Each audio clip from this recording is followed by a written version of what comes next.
Hello everyone. Welcome to the third video series on Constitution of India. This video deals with Preamble to the Constitution of India. This is the picture of Preamble from original book of Constitution of India. It was designed and decorated by renowned painter Sri Rammanohar Sinha. The framing of the Constitution started with an objective resolution, the resolution that defined the aims of the Assembly, which was moved by Jawaharlal Nehru on 13th of December 1946. This resolution enshrined the aspirations and values behind the constitution making. On the basis of the objective resolution, India's constitution gave institutional expression to the fundamental commitments like equality, liberty, democracy, sovereignty, and a cosmopolitan identity. This made the moral commitment to establish a government that will fulfill the many promises that the nationalist movement held before the people of India. The historic objective resolution was moved by Jawaharlal Nehru and was adopted unanimously on 22nd of January 1947.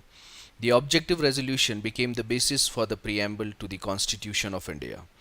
The preamble is an introductory statement stating the aims and objectives of the Constitution. Accordingly, the preamble to the Constitution spells out the basic philosophy contained in the body of Indian Constitution. The preamble to the Constitution of India is: We, the people of India, having solemnly resolved to constitute India into a sovereign, socialist, secular, democratic republic, and to secure to all its citizens justice, social, economic, and political, liberty of thought, expression, belief, faith, and worship, equality of status and of opportunity, and to promote among them all fraternity, assuring the dignity of the individual and the unity and integrity of the nation.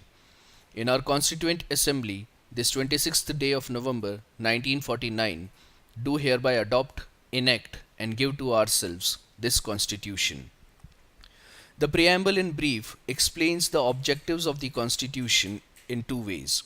Number one, about the structure of the governance, and the other, about the ideals to be achieved in independent India. It is because of this the preamble is considered to be the key of the Constitution.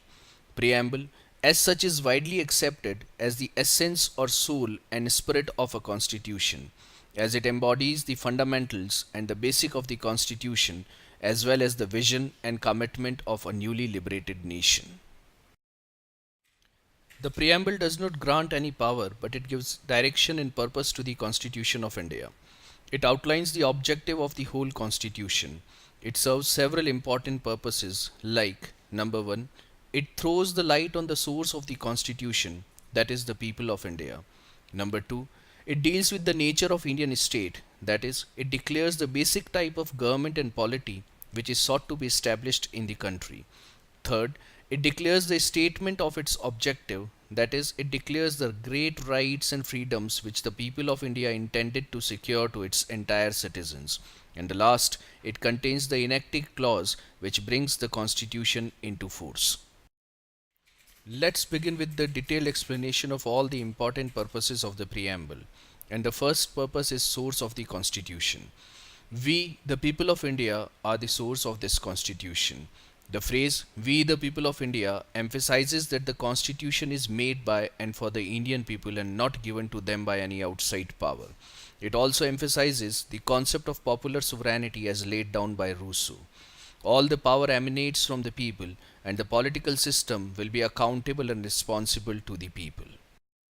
While emphasizing on the nature of Indian state, the preamble states India is sovereign, socialist, secular, democratic, and republic. The explanation to sovereign is that India is internally as well as externally sovereign. Internally, it has a free government which is directly elected by the people and makes laws that govern the people. Externally, it is free from the control of any foreign power, and no external power can dictate the government of India. The word socialist was inserted by the 42nd Amendment in 1976. Socialism is an economic philosophy where the means of production and distributions are owned by the state. India adopted mixed economy where apart from state there will be private production too. Socialism as a social philosophy stresses more on the societal equality. Instead of total nationalization of all property and industry, it envisages a mixed economy, but aims at offering equal opportunity to all and the abolition of vested interest. The word secular was also inserted in the preamble by 42nd Amendment of 1976. It means that the state will not have any religion of its own. All persons will be equally entitled to the freedom of conscience, and all are free to profess, practice, and propagate the religion of their own choice.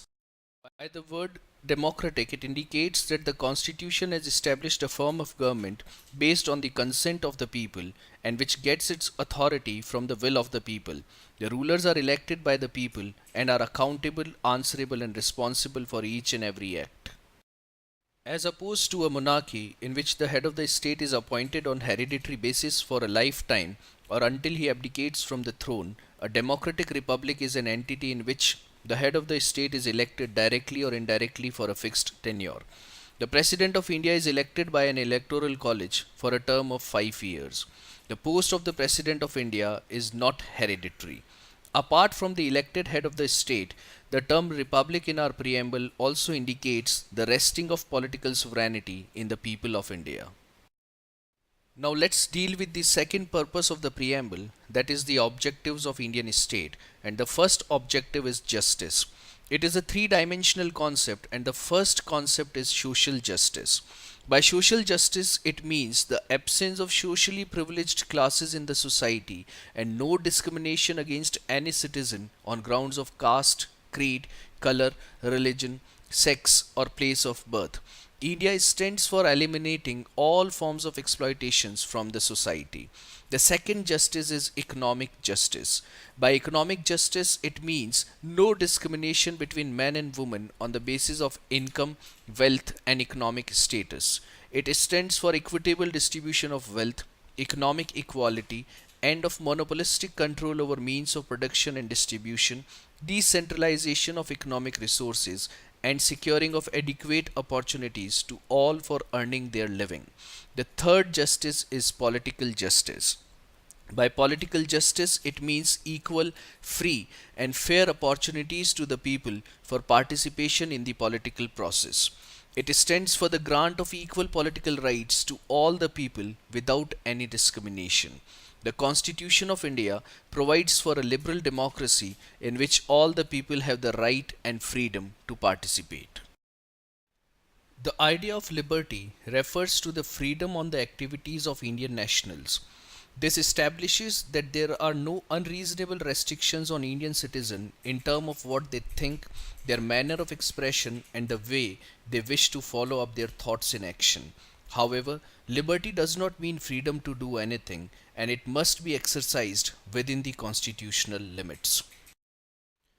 The word equality emphasizes that no section of the society enjoys special privileges and individuals are provided with adequate opportunities without any discrimination. All are equal in the eyes of law. This word is so as to ensure equality in society. The word fraternity refers to the feeling of brotherhood and a sense of belonging within the country among its people. It includes psychological as well as territorial dimensions of national integration. It leaves no room for regionalism, communalism, casteism, etc., which hinders the unity of the state. The word integrity was inserted in the Constitution by 42nd Amendment 1976. The last part of the preamble relates with the date of its adoption. The date of adoption of the Constitution is 26th November 1949, but most of the articles in Constitution came into force on January 26, 1950. Those articles which came into existence on 26 November 1949 are mentioned in Article 394. Article 394 states that this article and Article 5, 6, 7, 8, 9, 60, 324, 366, 367, 379, 380, 388, 391, 392, and 393 shall come into force at once and the remaining provisions of this constitution shall come into force on 26th day of January 1950, which day is referred to in this constitution as the commencement of this constitution. After the explanation of all the phrases of preamble, let's discuss about two important landmark judgments of Supreme Court of India in relation to the preamble of Indian Constitution. In Beruberi Union and Exchange of Enclaves, the Supreme Court stated that the preamble shows the general purpose behind the several provisions, but nevertheless it is not a part of the Constitution and is never regarded as a source of any substantive power. It is only a key to open the mind of the makers. In Keshwanand Bharti versus State of Kerala case, the Supreme Court upheld that the preamble to the Constitution of India is part of Constitution and therefore amendable. Preamble is not a source of power nor a source of limitation. Rather, preamble has a significant role to play in the interpretation of statutes and also in the interpretation of provisions of the Constitution. The basic elements in the preamble cannot be amended under Article 368. Later on, in the case of S.R. Bommai versus Union of India and Union Government versus LIC of India, the Supreme Court declared that the preamble is an integral part of the Constitution. After the judgment in Keshwanand Bharti case, the preamble to the Constitution of India was amended by 42nd Amendment Act 1976. The preamble of Indian Constitution has been amended only once, and three words socialist, secular and integrity were added to the preamble. Socialism was added to ensure the economic justice and elimination of inequality in income and standards of life. Secularism implies equality of all religions and religious tolerance and does not identify any state religion. The word integrity ensures one of the major aims and objectives of the preamble, ensuring the fraternity and the unity of the state. Thanks for watching my video, and my next video will be on fundamental rights.